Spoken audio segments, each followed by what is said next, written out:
નમસ્કાર વિદ્યાર્થી મિત્રો, આજના વિડિયો લેક્ચરની અંદર હું ઉમેશ વાળા નીલકંઠ પરિવાર વતી આપનું હાર્દિક સ્વાગત કરું છું.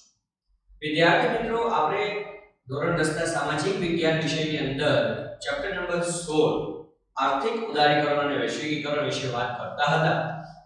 આગળના વિડિયો લેક્ચરની અંદર આપણે વિદ્યાર્થી મિત્રો વાત કરીએ કે ઉદારીકરણ એટલે શું, એના વિશે આપણે વાત કરીએ કે ઉદારીકરણ કે ભાઈ સરકારે જે જાહેર ક્ષેત્ર ખાનગી ક્ષેત્ર માટે ઘણા બધા અંકુશો હતા, નિયંત્રણો હતા, તેમાં ઘટાડો કર્યો અને વિકાસ માટે જે પ્રોત્સાહિત કરવા માટેના જે પગલાઓ ભર્યા, જેને આપણે ઉદારીકરણ તરીકે ઓળખીએ છીએ.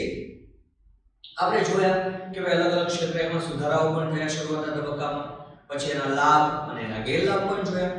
વિદ્યાર્થી મિત્રો, જે 1991 ની અંદર જે ઔદ્યોગિક નીતિ અમલમાં મૂકી, તેમાં એક બીજો મહત્વનો સુધારો અથવા તો કહી શકીએ કે બીજી મહત્વની યોજના એટલે ખાનગીકરણ. આજે આપણે જાણીએ છીએ પ્રાઇવેટાઇઝેશન મોટા ભાગે જગ્યાએ જોવા મળે કે ભાઈ મોટા ભાગના ક્ષેત્રો છે એ પ્રાઇવેટ ખાનગી ક્ષેત્રો સાથે જોડાઈ ગયા છે. તો એ જે ખાનગી ક્ષેત્રો સાથે જોડાવાની જે પ્રક્રિયા છે એને આપણે ખાનગીકરણ સામાન્ય રીતે કહીએ છીએ. ચાલો આપણે જોઈએ અર્થશાસ્ત્રની ભાષામાં ખાનગીકરણ એટલે શું. पहली बात करिए આપણે વિદ્યાર્થી મિત્રો ખાનગીકરણ.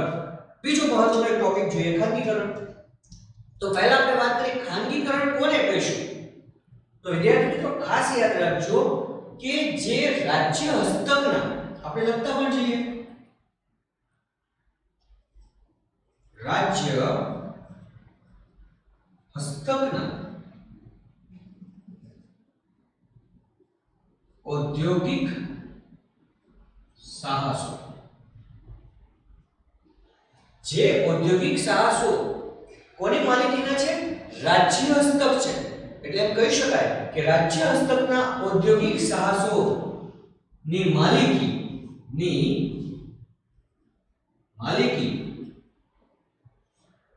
અથવા તેનું સંચાલન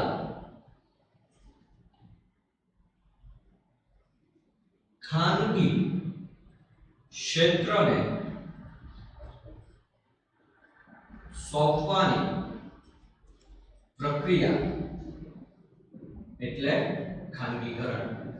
બહુ ઈઝી વ્યાખ્યા છે. જો ખાનગીકરણ શબ્દ, ખાનગી શબ્દ તમે પરિચિત છો કે કોઈ વ્યક્તિગત માલિકીનું હોય એને આપણે ખાનગી કહીએ છીએ. એનું અનુકરણ કરવું, ખાનગીકરણ કરવું. જે ઉદ્યોગો, જે જાહેર સાહસો અત્યાર સુધી સમજી લો કે એની માલિકી રાજ્ય પાસે હતી, એ માલિકી અથવા એનું સંચાલન, એનું વ્યવસ્થાપન છે એ કોઈ ખાનગી ક્ષેત્ર અથવા ખાનગી એકમને જ્યારે સોંપવાની પ્રક્રિયા થાય ત્યારે જે પ્રક્રિયા થઈ એને આપણે ખાનગીકરણ કહીએ છીએ. વિદ્યાર્થી મિત્રો, ખાનગીકરણ બે માર્ગે થઈ શકે. ખાનગીકરણ બે માર્ગે થઈ શકે. બહુ સરળ છે. કઈ રીતે? તો કે આપણે ઉદારીકરણમાં વાત કરી હતી કે જ્યારે શરૂઆતના તબક્કામાં જ્યારે ઉદારીકરણ કર્યું ત્યારે કેટલાક ક્ષેત્રો, જાહેર સાહસો છે એને શું કરવામાં આવ્યા હતા? અનામત રાખવામાં આવ્યા. અને એ સિવાયના જે અન્ય વિભાગો હતા તેને ખાનગી માટે પરવાના પદ્ધતિ નાબૂદ કરીને ખુલ્લા મૂકવામાં આવ્યા. તો પહેલી વાત કરીએ આપણે કે પહેલા કઈ રીતે થઈ શકે ખાનગીકરણ. તો પહેલા જે જાહેર સાહસો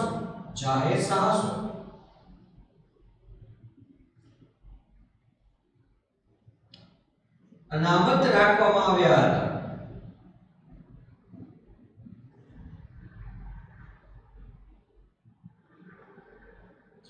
તે ખાનગી વિભાગ માટે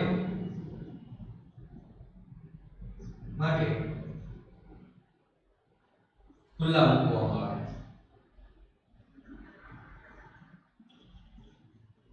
જો બહુ સરળ કે અત્યાર સુધી જે જાહેર સાહસો હતા એ કેવા હતા? અનામત હતા, મતલબ સરકારના હાથમાં જ હતા. એને ખાનગી વિભાગને એની અંદર એમ કહી શકાય કે ભાગ ભજવવા માટે એની સાથે જોડાવા માટે કોઈ પ્રકારની છૂટછાટ હતી નહીં. પરંતુ પહેલું ખાનગીકરણની પ્રક્રિયા કહી શકીએ પહેલો ભાગ કે જે જાહેર સાહસો અનામત રાખવામાં આવ્યા હતા જેના ઉપર હજી પણ સરકારની માલિકી હતી તે વિભાગો ખાનગી માટે શું કરવામાં આવ્યા? ખુલ્લા મૂકવામાં આવ્યા. આ પહેલો માર્ગ.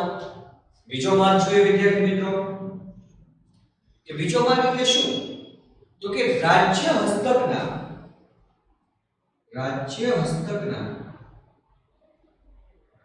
હસ્તકની કંપની ઓની માલિકી રાજ્ય પોતાની પાસે રાખે અને સંચાલન ખાનગી કંપનીને સોંપે. જો ખાસ યાદ રાખજો કે જે રાજ્ય હસ્તકની કંપનીઓ છે જેની માલિકી કોની પાસે છે? રાજ્ય પાસે છે. એ કંપનીઓની માલિકી રાજ્ય શું કરે છે? પોતાની પાસે રાખે. માલિકી પોતાની પાસે રાખે, પરંતુ શું કરે છે? પોતાની પાસે માલિકી છે પણ એનું સંચાલન, એનું જે કાંઈ મેનેજમેન્ટ છે એ મેનેજમેન્ટ છે એ કોને સોંપે છે? ખાનગી કંપનીને સોંપે છે. તો આપણે ખાનગીકરણ થયું. માલિકી ભલે પોતાની હોય પણ એનું સંચાલન છે કોઈ ખાનગી દ્વારા થાય છે, તો એ પણ એક ખાનગીકરણ છે.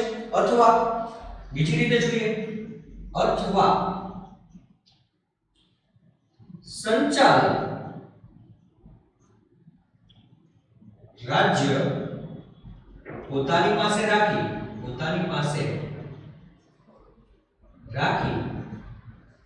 માલિકી ખાનગી કંપનીને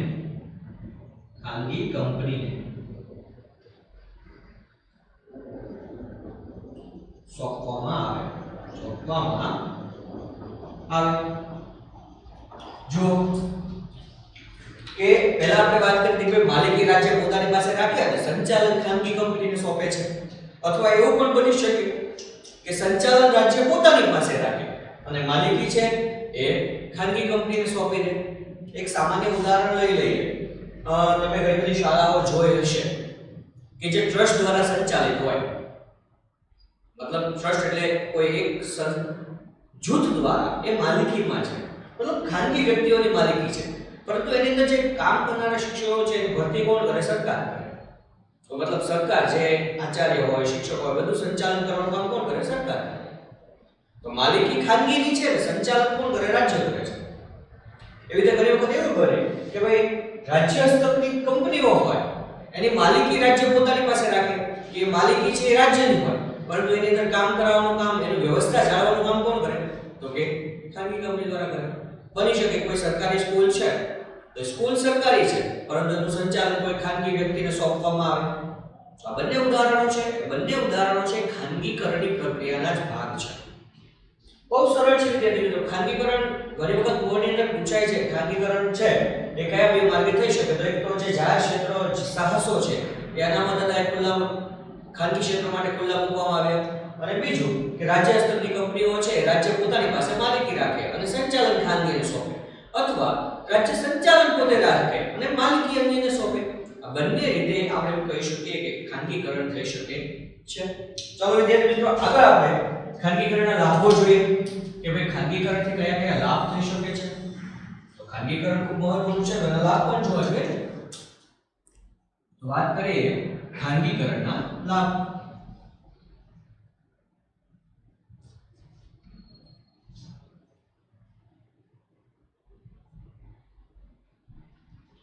ખાનગીકરણથી દેશમાં ઘણા બધા લાભ થયા છે, આપણે જોઈ શકીએ છીએ. સામાન્ય રીતે વાત કરીએ તો કે ખાનગીકરણના પરિણામે દેશમાં જે ઉદ્યોગ ક્ષેત્ર હતા એના ઉત્પાદકીય એકમોની સંખ્યામાં વધારો થયો. કારણ આપણે વાત કરીએ કે જાહેર સાહસોના જે અનામત હતા તેને ખાનગીમાં ખુલ્લા મૂકવામાં આવ્યા, જેથી ઉદ્યોગોમાં વધારો થયો અને ઉત્પાદન કરતા એકમો એટલે ક્ષેત્રો, એની સંખ્યામાં પણ વધારો થયો. તો પહેલો લાભ જોઈએ આપણે. પહેલો લાભ કે ખાનગીકરણની નીતિના કારણે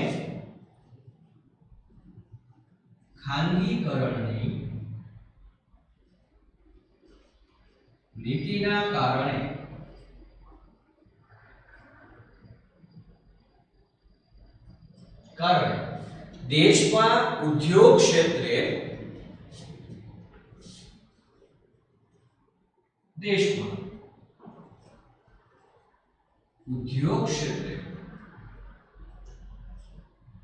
ઉત્પાદકીય એકમોની સંખ્યામાં વધારો નોંધાયો કે ખાનગીકરણના કારણે દેશમાં ઘણા બધા ઉત્પાદકીય એકમો છે એ નવા સ્થપાયા, જેના કારણે ઉત્પાદકીય એકમોની સંખ્યામાં શું જોવા મળે છે? વધારો જોવા મળે છે.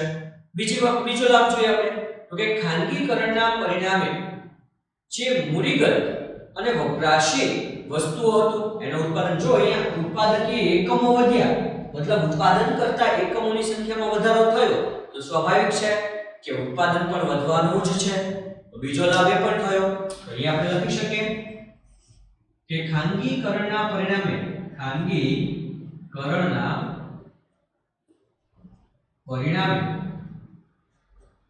મૂડીગત અને વપરાશી વસ્તુઓ મતલબ મૂડી સાથે જોડાયેલી મૂડીગત અને વપરાશી વસ્તુઓના ઉત્પાદનમાં વધારો થયો છે. આપણે ઉપર વાત કરી વિદ્યાર્થી મિત્રો કે ઉત્પાદકીય ઉદ્યોગ ક્ષેત્રે ઉત્પાદકીય એકમોની સંખ્યા વધી, મતલબ સામાન્ય અર્થમાં વાત કરીએ ને તો નવા ઉદ્યોગો સ્થપાયા, ઉત્પાદન કરતા નવા ઉદ્યોગો સ્થપાયા. હવે સ્વાભાવિક છે કે ઉદ્યોગો વધે તો એની અંદરના ઉત્પાદનમાં પણ શું થવાનો? વધારો થવાનો. તો અહીં આપણે બીજો લાભ એ જ છે કે ભાઈ સામાન્ય રીતે ખાનગીકરણના કારણે મૂડીની અંદર પણ ઘણો બધો વધારો થયો અને સાથે સાથે વપરાશી વસ્તુઓના ઉત્પાદનમાં પણ વધારો નોંધાયો. એના પછીનો લાભ આપણે જોઈએ, ત્રીજો લાભ કે જાહેર ક્ષેત્રના એકમોનું ખાનગીકરણ થવાના કારણે શું થયું? તો કે જાહેર ક્ષેત્રના જે સાહસો હતા એની કાર્યક્ષમતામાં વધારો થયો. સામાન્ય અર્થમાં આપણે વાત કરીએ વિદ્યાર્થી મિત્રો તો આપણે સમાજવાદી પદ્ધતિનો વાત કરી હતી. આપણે સંદર્ભ લેવાનો છે કે સમાજવાદી પદ્ધતિમાં શું હતું? તો કે બધું સરકારની માલિકીનું હતું. અહીંયા જાહેર સાહસો પણ કેવા છે? તો કે સરકારની માલિકીના છે. આપણે એમાં એક ગેરલાભ જોયો હતો કે ભાઈ એમાં ઉત્પાદન વધારવા માટે કોઈ પ્રોત્સાહન મળતું નથી, કારણ કે એ જેટલું કામ કરશે એનું એટલું જ વળતર મળવાનું છે. એને કોઈ નવા સંશોધન કરવા માટે, કારણ કે એને હરીફાઈ નથી. તો આપણા દેશમાં પણ 1991 પહેલા આપણે જે ખાનગીકરણ નતો થયું એ પહેલા પણ આમ જ હતું કે જે મોટા ભાગના જે જાહેર ક્ષેત્રના ઉદ્યોગો હતા એની અંદર કોઈ પ્રોત્સાહનને એમ કહી શકાય કે ઉત્પાદન વધારવા માટે કોઈ પ્રોત્સાહન નહીં, નવા સંશોધનો નહીં, જેના કારણે એની કાર્યક્ષમતા જોઈએ તો દિવસે દિવસે નબળી હતી. પરંતુ એનું ખાનગીકરણ થતા મતલબ કોઈ એક વ્યક્તિગત માલિકી, જો બજાર પદ્ધતિ કોઈ એક વ્યક્તિગત માલિકીના હાથમાં આવતા અને એ વ્યક્તિ શું કરશે? તો કે વધારે ને વધારે નફો મેળવવા માટે પ્રયત્ન કરે ત્યારે એ શું કરે? તો કે એ જે ઉત્પાદનના સાધનો છે, જમીન, મૂડી, શ્રમ, નિયોજન, એની પાસેથી બને એટલું વધારે કાર્ય કરાવવાનો પ્રયત્ન કરશે કે જેથી કરીને નફો વધારે મળે. તો અહીંયા એ જ મુદ્દો ત્રીજો છે કે જાહેર ક્ષેત્રના એકમોનું ખાનગીકરણ થવાથી જાહેર ક્ષેત્રના એકમોની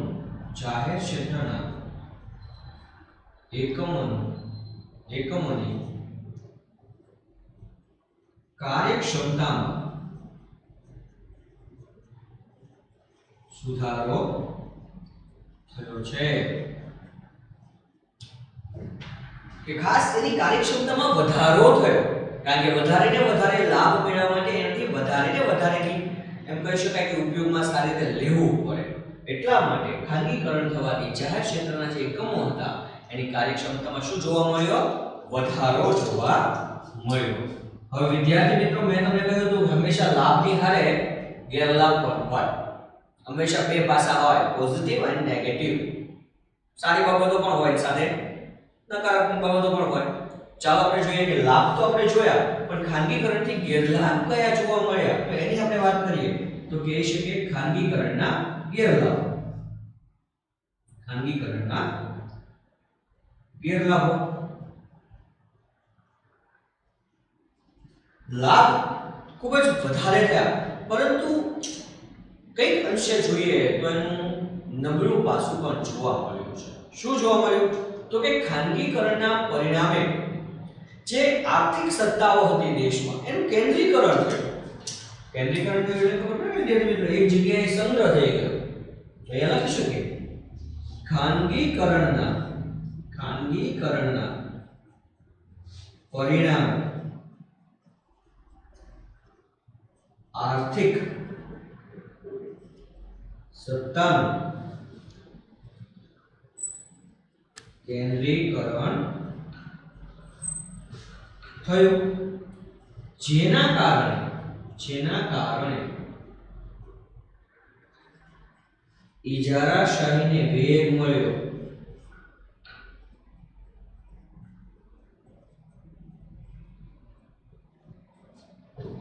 આપણે આગળના વિડિયો લેક્ચરની અંદર ઇજારાશાહી નો સમજાવ્યો તો કોઈ વ્યક્તિની પાસે બધી સત્તાઓ જતી રહેવી, એકાધિકાર.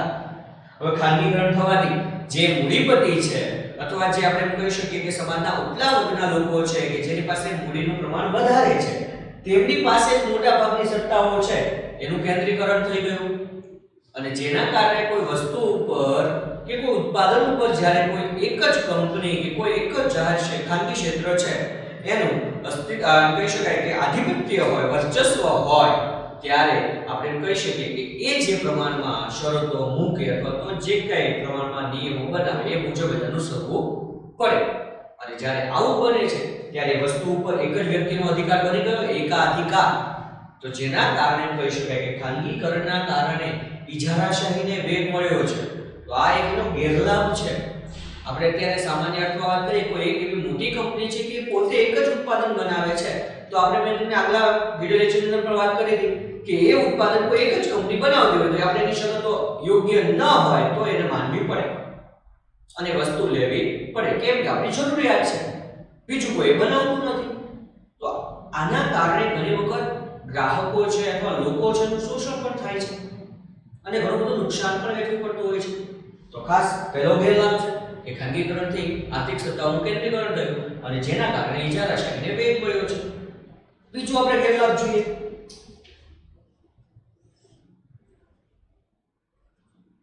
ખાનગીકરણ ને લીધે મોટા ઉદ્યોગોનો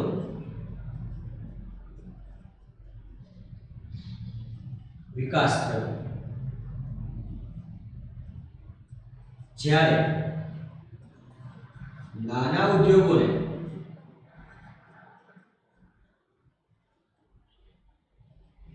કોઈ લાભ થયો નહીં. જો વિદ્યાર્થી મિત્રો ખાસ કે ભાઈ ખાનગીકરણથી માત્ર ને માત્ર મોટા ઉદ્યોગોને જ એનો લાભ પ્રાપ્ત થયો, જ્યારે જે નાના ઉદ્યોગો હતા એને એમ કહી શકાય કે એનો કોઈ એટલો બધો વિકાસ થઈ શક્યો નહીં અથવા એને કોઈ વધારે લાભ પ્રાપ્ત થયો નહીં. ખાનગીકરણના કારણે આયાત નિકાસની પ્રક્રિયામાં માત્ર મોટા ઉદ્યોગો છે એ જ વધારે નિકાસ કરવા લાગ્યા, જેથી એને જ વધારે ફાયદો થયો, જ્યારે નાના ઉદ્યોગો છે એના તરફ પૂરતું ધ્યાન આપવામાં ન આવતા એનો કોઈ વિકાસ થઈ શક્યો નહીં. તો આપણે ગેરલાભ છે, કારણ કે આપણે જાણીએ છીએ કે હંમેશા જે આર્થિક વ્યવસ્થા છે એમાં જેટલો મોટા ઉદ્યોગોનો ફાળો છે એટલો નાના ઉદ્યોગોનો ફાળો છે, એટલે બંને પાસા સરકાર એવા જરૂરી છે, બંનેનો વિકાસ થવો જરૂરી છે, પણ એ થઈ શક્યો નહીં. તો એ પણ એનું શું છે? એક ગેરલાભ છે. હજી એક ગેરલાભની આપણે વાત કરીએ વિદ્યાર્થી મિત્રો. આગળ વાત કરીએ ત્રીજું ગેરલાભ કે ખાનગીકરણના કારણે જે ભાવો, જે આપણે કિંમત કહીએ એ જે અંકુશમાં રહેવા જોઈએ એ અંકુશમાં અંકુશમાં રહી શક્યા નહીં, કારણ કે જાહેર ક્ષેત્રનું ખાનગીકરણ થતા બજારોની પદ્ધતિ આ છે કે ભાઈ ખાનગીકરણ વધારે ને વધારે નફો મેળવવા માટે પોતાના યોગ્ય ભાવ મૂકે. તો ખાનગીકરણના કારણે ભાવો છે અંકુશમાં રહી શક્યા નહીં, એટલે ભાવ વધારાની સમસ્યા ઊભી થઈ. લખી શકાય ખાનગીકરણના લીધે ભાવ અંકુશમાં ન રહેતા ભાવ વધારાની સમસ્યા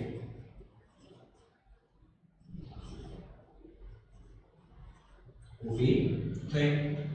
અને આપણે જાણીએ છીએ કે ભાવ વધારાની સમસ્યા તો ખૂબ જ અઘરી છે ભાઈ. આજે આપણે એનો સામનો કરી રહ્યા છીએ કે પહેલાના સમયમાં જે વસ્તુ ખૂબ જ સસ્તી હતી અને આજના સમયની વાત કરીએ તો એ વસ્તુ ખૂબ જ મોંઘી બની ગઈ છે. તો આજે દિવસે દિવસે કાલના છપમાં તમે વિદ્યાર્થી મિત્રો વાંચ્યું પણ હશે કે સરકારે હાલમાં જ પેટ્રોલ ડીઝલ પર 2 રૂપિયાનો વધારો કર્યો. તો શું બતાવે છે? ભાવ વધારો. સામાન્ય ભાવ વધારો છે જ્યારે પણ ઉદ્ભવે ત્યારે શું થાય? આર્થિક પરિસ્થિતિ જે પરિભાંગે તે પણ એક શું છે? ગેરલાભ છે. વિદ્યાર્થી મિત્રો આજે આપણે અત્યારે ખાનગીકરણના લાભ અને ગેરલાભ જોયા. એના પછીનો એક ખૂબ જ મહત્વનો ટોપિક વૈશ્વિકીકરણ, એના વિશે પણ આપણે વાત કરવાની છે. ચાલો આપણે એના વિશે જોઈએ. વૈશ્વિકીકરણ એટલે શું?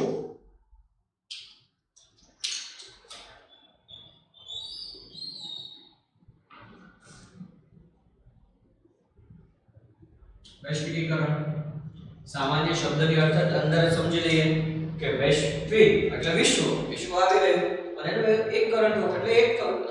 તો આપણે જો એની વ્યાખ્યા સમજવી હોય તો એની વ્યાખ્યા વિદ્યાર્થી મિત્રો ખાસ યાદ રાખજો કે વૈશ્વિકીકરણ એટલે દેશના અર્થતંત્રને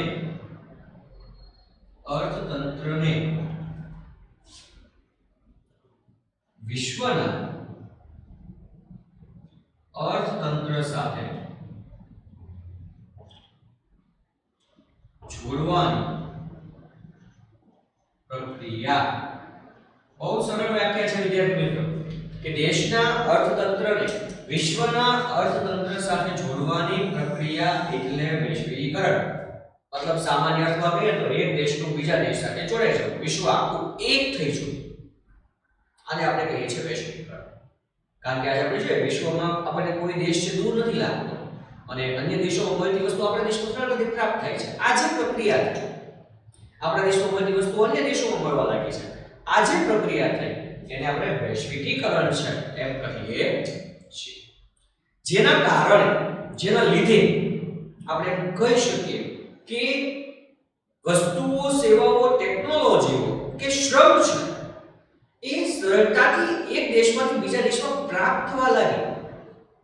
આપણે વાત કરીએ કે વૈશ્વિકીકરણના કારણે છે જેના પરિણામે વસ્તુઓ, સેવાઓ, ટેકનોલોજી અને શ્રમની સરળતાથી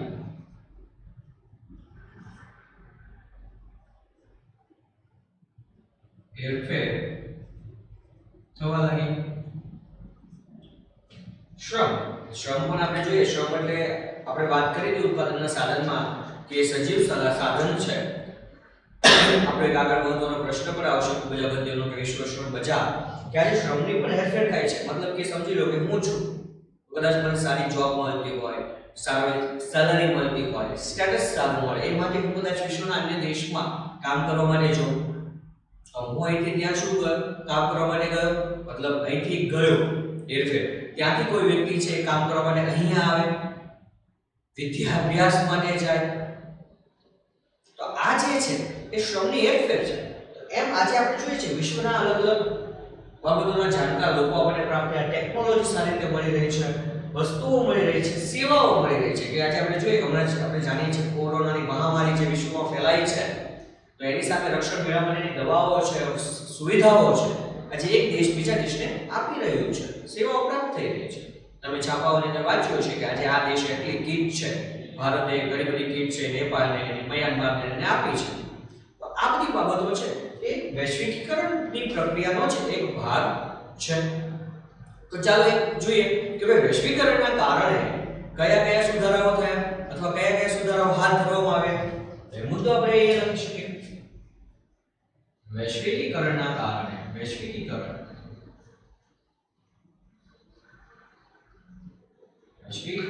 નીચે મુજબના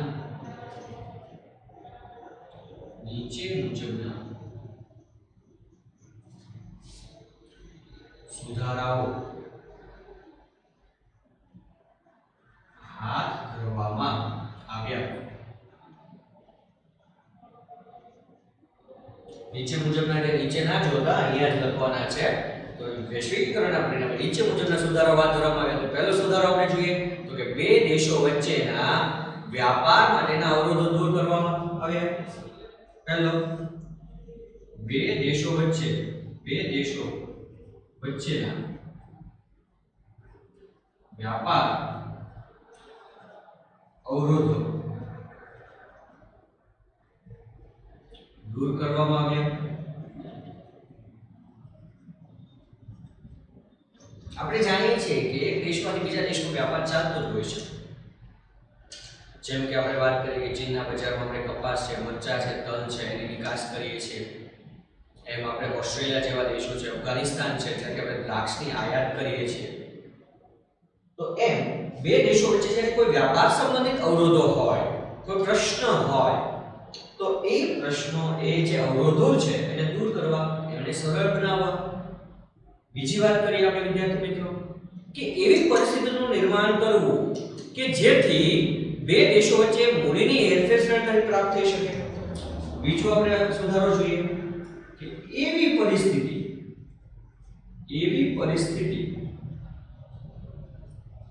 નું નિર્માણ કરવું કે જેથી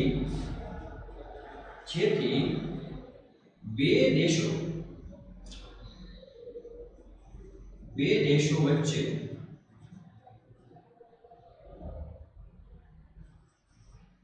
મૂડીની હેરફેર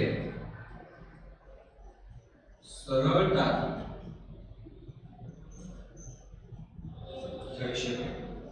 જો વિદ્યાર્થી મિત્રો આપણે જાણીએ છીએ કે બધા દેશો વચ્ચે જ્યારે કોઈ એક દેશનો બીજા દેશ વચ્ચે જ્યારે વ્યાપાર થાય છે, આપણે સામાન્ય રીતે તમે દુકાને વસ્તુ લેવા જાઓ તો ત્યાં રૂપિયો, કારણ કે આપણા દેશમાં રૂપિયો ચાલે છે, પણ તમે ડોલર લઈને જશો તો તરત દુકાનદાર શું કહે છે, ભાઈ ચાલે નહીં ચાલે, અહીંયા નહીં આવે અને વસ્તુ આપશે નહીં, તો વ્યાપાર બરાબર થશે નહીં. કેમ? કારણ કે મૂડીનો પ્રશ્ન ઊભો થયો.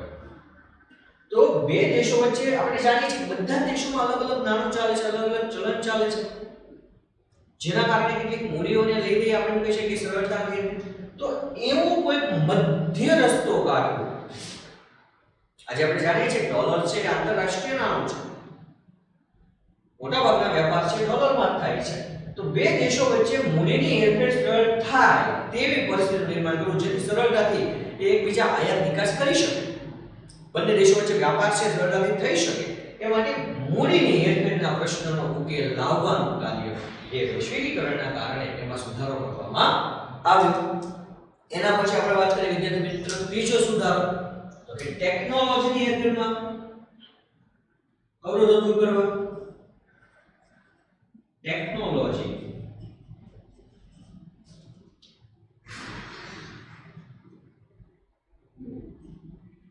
ટેકનોલોજીના હેરફેરના અવરોધો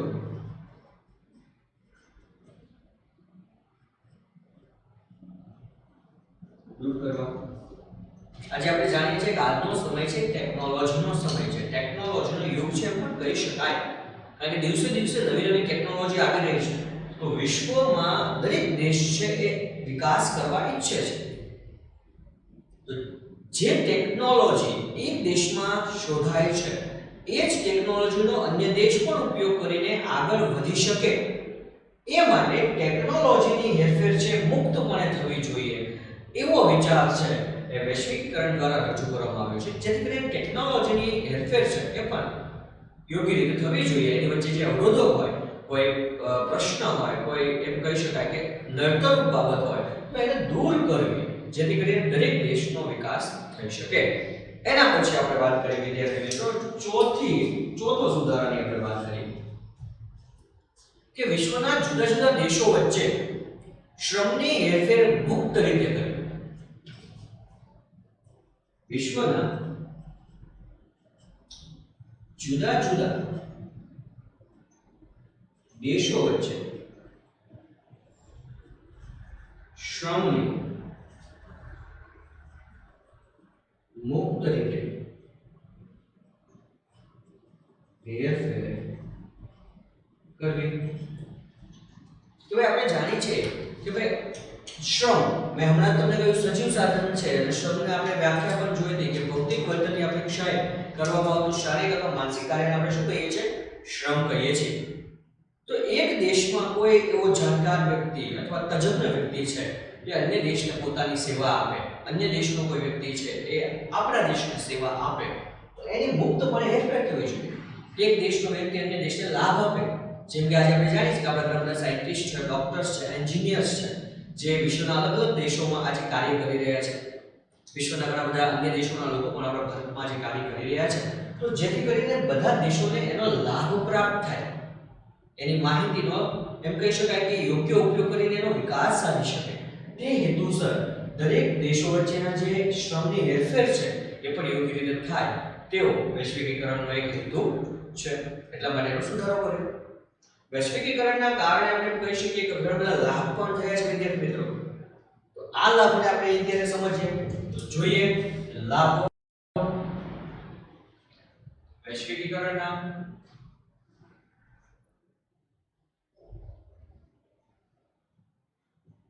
લાભો. વૈશ્વિકીકરણથી કયા કયા લાભ થયા છે? આપણે જાણીએ છીએ કે વૈશ્વિકીકરણના પરિણામે દેશમાં વિદેશી મૂડીરોકાણને પ્રોત્સાહન મળે છે. કારણ કે જો એક દેશ છે બીજા દેશથી કેવો આવે વૈશ્વિકીકરણના કારણે નજીક આવ્યો. બીજું કે એક દેશનો વ્યક્તિ બીજા દેશમાં મૂડીરોકાણ સરળતાથી કરી શકે અને મૂડીરોકાણ થતાં એ દેશની મૂડીમાં શું થશે? વધારો થશે, જેથી એ દેશને પણ એનો લાભ પ્રાપ્ત થશે. સામાન્ય ભાષામાં કહીએ તો મહેમાન દેશનો લાભ યજમાન દેશને પ્રાપ્ત થાય. તમને ખબર હશે કે આપણે ઘરે કોઈ મહેમાન આવે ત્યારે શું થાય છે? આપણે એની આપતા સ્વાગતા કરીએ, જાય ત્યારે આપણને એનો લાભ દેતા જાય છે કે નહીં? 10 20 રૂપિયા 50 રૂપિયા આપણને હાથમાં આપતા જાય, મતલબ લાભ થયો. તો એવી જ રીતે ક્યારે કોઈ વિદેશી કંપની છે એ કોઈ અન્ય દેશમાં જ્યારે પોતે કંપની સ્થાપે અથવા મૂડી રોકાણ કરે ત્યારે જે દેશમાં એ સ્થાપે છે તે યજમાન દેશને પણ તેનો લાભ મળે છે. ચાલો એક લાભ જોઈએ કે વૈશ્વિકીકરણના પરિણામે પહેલો લાભ, વૈશ્વિકીકરણના પરિણામે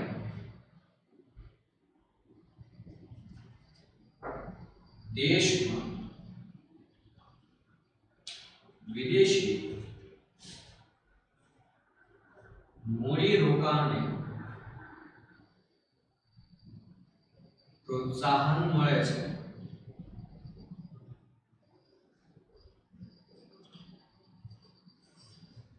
સામાન્ય અર્થમાં આપણે વાત કરીએ તો આજે જે ફોર્ડ નામની જે કંપની તમે સાંભળ્યું છે, જે કારના સ્પેર પાર્ટ, ફોર્ડ નામની કાર તમે જોઈ છે ને, ફોર્ડ BMW છે, હોન્ડા છે, એમ ફોર્ડ કંપનીની મોટર કાર આવે છે. તો ફોર્ડ કંપનીની મોટર કારના જે સ્પેર પાર્ટ છે, સાધનો છે, એ ભારતમાં બને છે. અને ભારતમાં બને છે એટલે કે ફોર્ડ કંપનીએ ભારતમાં મૂડી રોકાણ કર્યું અને એ સ્પેર પાર્ટ માત્ર એ ભારતને જ પૂરા પાડે છે એવું નહીં, પણ વિશ્વના અન્ય દેશોને પણ પૂરા પાડે છે, જેનો લાભ ભારતને પણ પ્રાપ્ત થાય છે. તો પહેલી વાત થઈ કે વૈશ્વિકીકરણના પરિણામે વિદેશી મૂડી રોકાણને પ્રોત્સાહન મળે છે, જેથી યજમાન દેશને પણ એનો લાભ થાય છે. બીજું જોઈએ તો કે વૈશ્વિકીકરણના પરિણામે વિકસિત દેશોમાં ઉત્પન્ન થતી વસ્તુઓ છે એ સરળતાથી પ્રાપ્ત થઈ શકે છે. બીજો લાભ જોઈએ વૈશ્વિકીકરણ ના પરિણામે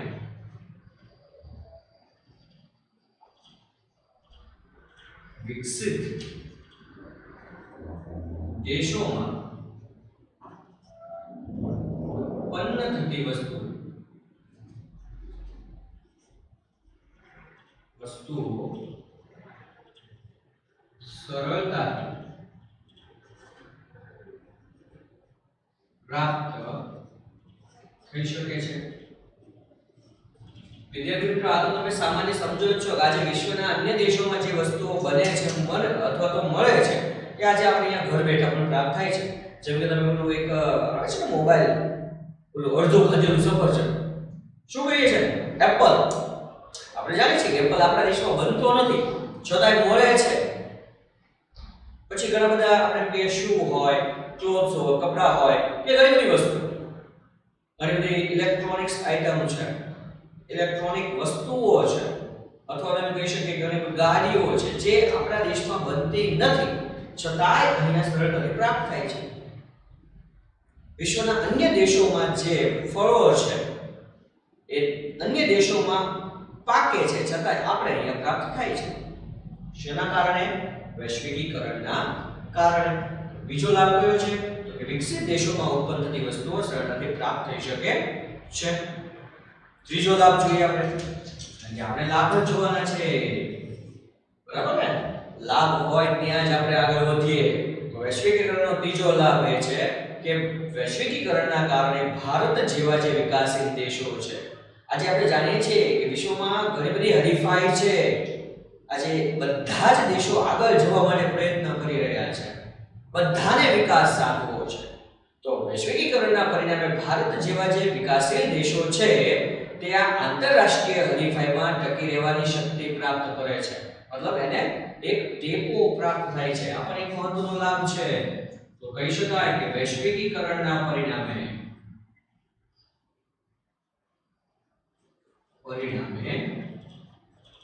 ભારત જ નહીં પણ ભારત જેવા તમામ વિકાસશીલ દેશો, ભારત જેવા વિકાસશીલ દેશોને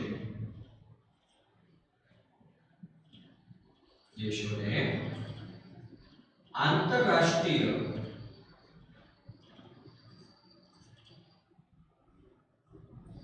હરીફાઈમાં ટકી રહેવાની શક્તિ પ્રાપ્ત થાય છે. જો વિદ્યાર્થી મિત્રો, વૈશ્વિકીકરણના આપણે 3 લાભ જોયા. પહેલો તો કે વિદેશી મૂડીરોકાણને પ્રોત્સાહન મળે છે, બીજો અન્ય દેશોમાં વિકસિત દેશોમાં ઉત્પન્ન થતી વસ્તુઓ સરળતાથી પ્રાપ્ત થાય છે, અને ત્રીજો તો કે વિશ્વની જે આંતરરાષ્ટ્રીય હરીફાઈ છે જેમાં વિકાસશીલ દેશોને ટકી રહેવા માટેની શક્તિ પ્રાપ્ત થાય છે. પાછો એક ઉદાહરણ ઉભો રહ્યો વિદ્યાર્થી મિત્રો, કયો? પ્લસ હોય તો માઈનસ હોય, પોઝિટિવ હોય તો નેગેટિવ હોય. તો એ વૈશ્વિકીકરણના જે લાભ છે એની સાથે પાછા શું છે? ગેરલાભ છે. ગેરલાભ પણ જોઈએ વિદ્યાર્થી મિત્રો આપણે. વૈશ્વિકીકરણના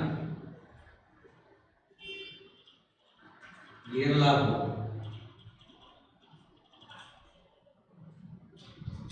આપણે જેમ વાત કરી કે ઘણા બધા લાભ છે એની સાથે થોડા ઘણા અંશમાં આપણે ગેરલાભ પણ છે વૈશ્વિકીકરણના કારણે. તો એ ગેરલાભ જોઈએ તો કે વૈશ્વિકીકરણના કારણે આપણને એક બાબત હતી કે ભાઈ ગરીબી અને બેરોજગારીની સમસ્યા હલ થશે, પરંતુ વૈશ્વિકીકરણના કારણે આપણે કહી શકીએ કે ગરીબી અને બેરોજગારી ની સમસ્યા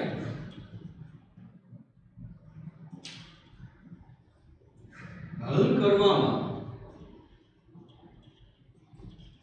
ધારી સફળતા પ્રાપ્ત ન થઈ.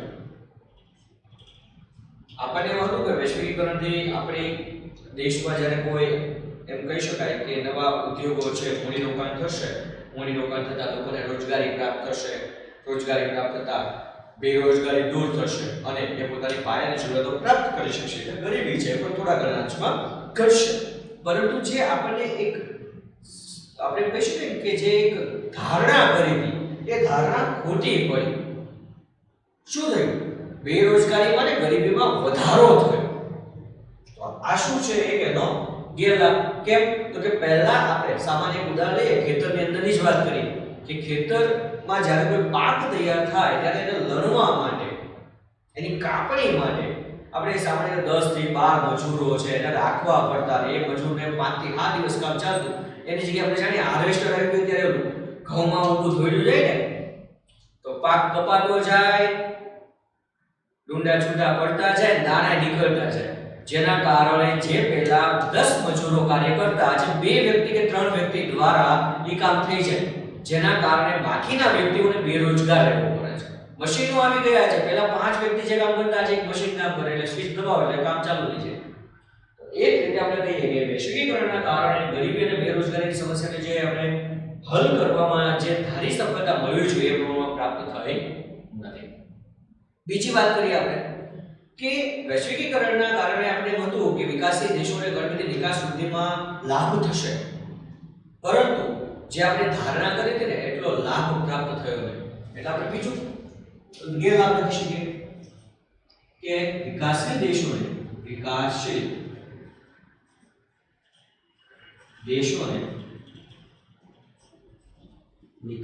વૃદ્ધિમાં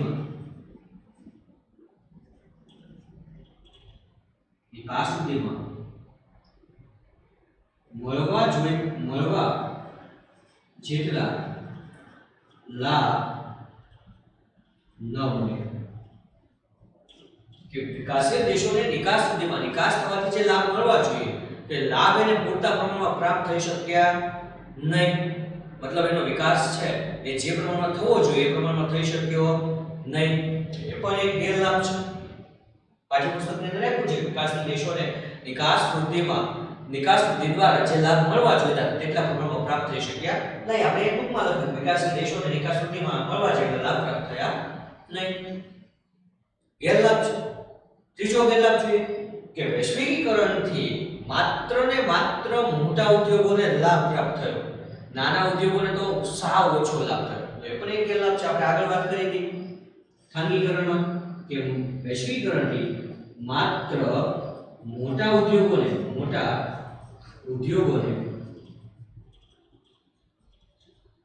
વધુ લાભ મળ્યો,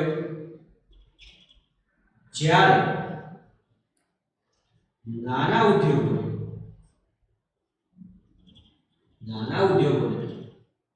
ઓછો લાભ પ્રાપ્ત થયો.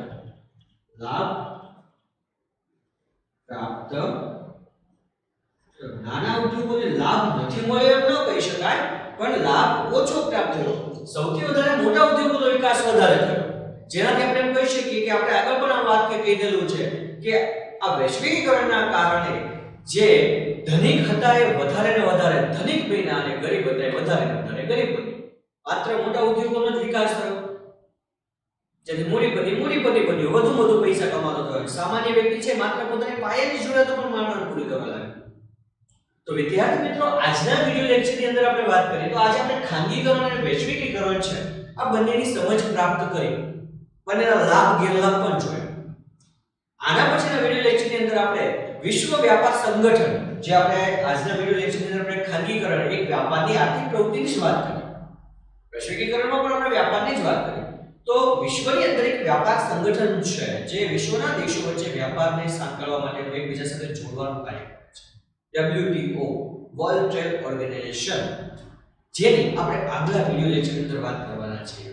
તો ખાસ વિદ્યાર્થી મિત્રો, એકવાર વિડિયો જોયા પછી પાઠ્ય પુસ્તકની અંદર વ્યવસ્થિત ધ્યાન દઈને વાંચી લેવું, અને એમ છતાંય ન સમજાય તો હું તો છું જ, કોમેન્ટમાં જરૂર તમારો પ્રશ્ન આપો, એનો જવાબ ચોક્કસ આપીશું. તો આ વિડિયો લેક્ચર જો વિદ્યાર્થી મિત્રો તમને ગમે તો તમારા મિત્રો બીજા ઘણા બધા છે ભાઈ એને શેર કરો, અને અમારી નીલકંઠ વિદ્યાપીઠ તળાજા ચેનલને સબસ્ક્રાઇબ કરો. ધન્યવાદ.